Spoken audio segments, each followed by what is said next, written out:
There's a quiet contradiction in modern life that rarely gets questioned, even by people who pride themselves on understanding history.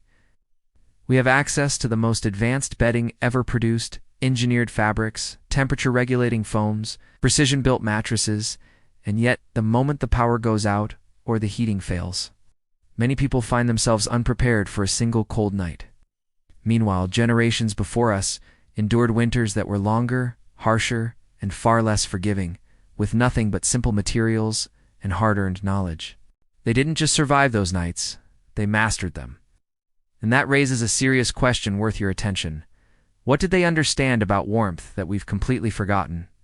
The answer isn't toughness, isn't about enduring discomfort or proving resilience. It comes down to something far more practical and far more powerful. An understanding of how heat behaves, how it escapes, and how it can be controlled with precision. That knowledge once determined whether people slept safely through the night or faced real danger from the cold. Today, it's largely been replaced by convenience and assumption. In this video, we're going to strip away those assumptions and return to the principles that actually work. The same principles used by soldiers, settlers, and families who had no backup system if they got it wrong. The biggest mistake modern sleepers make begins with a simple belief that warmth comes from piling layers on top of the body. It sounds logical, and it's reinforced by everything from advertising to common sense. But history and physics tell a different story. Those who lived through pre-industrial winters quickly realized that heat doesn't just rise and disappear upward. It drains in every direction. It slips out through open sides, seeps into the air, and most importantly, it gets pulled downward into whatever you're lying on. That last pathway is where most modern setups fail. When you lie on a mattress, especially one made of dense foam or gel, it acts like a heat sink. It absorbs warmth continuously, drawing it away from your body throughout the night. Early Americans, as well as soldiers in poorly insulated barracks, understood this instinctively. They didn't waste their best insulation on top. They placed it beneath them first.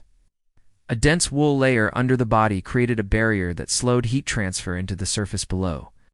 This wasn't guesswork. It was repeated observation across generations.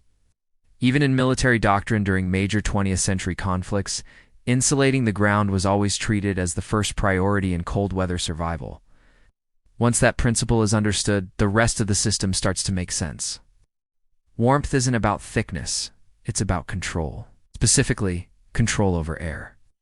The real insulator has never been the blanket itself, but the air it traps. Our ancestors didn't rely on bulky, oversized covers. Instead, they built systems of thinner layers, carefully arranged and tightly sealed. Each layer created a boundary, and between those boundaries, still air accumulated. That still air, protected from movement, became the true source of warmth. This approach mirrors what mountaineers and survival experts still use today. Multiple layers outperform a single heavy one, not because they're thicker, but because they create more opportunities to trap and stabilize air. Historical sleepers applied this same logic to their bedding. Blankets were tucked firmly around the body. Edges were sealed, gaps were eliminated. The goal was not comfort in the modern sense, it was efficiency. A loose blanket might feel warm for a few minutes, but it constantly leaks heat. A tightly constructed system, on the other hand, builds a stable microclimate that holds its temperature through the night. But even a well-layered system can fail if it ignores one critical factor: moisture. This is where many modern materials fall short, and where traditional materials prove their value over centuries of use. The human body releases moisture continuously, even during sleep. As that moisture evaporates, it pulls heat away with it. This process can quietly undermine even the best insulation. Early sleepers didn't have the language of thermodynamics, but they understood the effect, and they relied heavily on one material to manage it: wool. Wool's effectiveness isn't accidental. Its fibers are structured in a way that allows it to absorb moisture while still maintaining insulation. It doesn't collapse under damp conditions, and it doesn't trap moisture against the skin the way many synthetic materials do. This made it indispensable in environments where staying dry, and therefore warm, was a constant challenge. From sailors exposed to ocean spray, to soldiers in freezing trenches, wool appeared again and again as the material that performed when others failed. It wasn't a luxury. It it was a necessity. Beyond materials and layering was another level of skill that set historical sleepers apart: the ability to shape their bedding into a controlled environment. They didn't just lie under blankets, they constructed what can only be described as a personal heat chamber. Blankets were wrapped, folded, and tucked in ways that enclosed the body. The result was a sealed pocket of air, warmed by body heat and protected from external cold. This wasn't far removed from the modern sleeping bag, but it required no specialized equipment. It was a technique, not a product. That distinction matters more than it might seem. A product can fail, break, or become unavailable. Technique once learned is always accessible. This is why these methods persisted across centuries and across vastly different conditions. A pioneer family in a poorly sealed cabin could use them just as effectively as a soldier in a drafty barracks.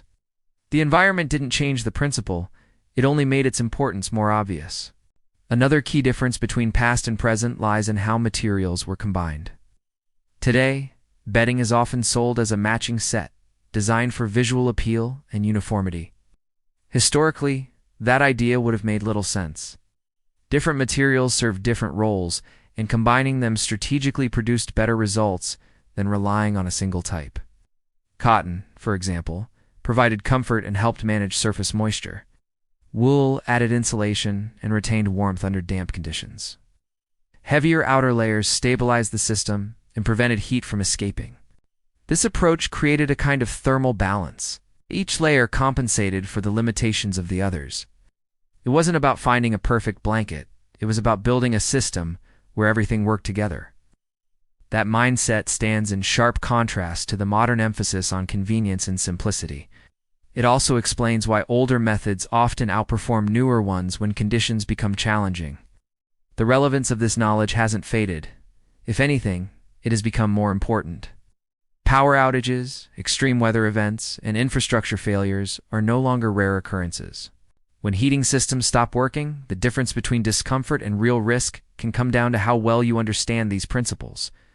A bed, in those moments, becomes more than a place to sleep. It becomes a form of shelter.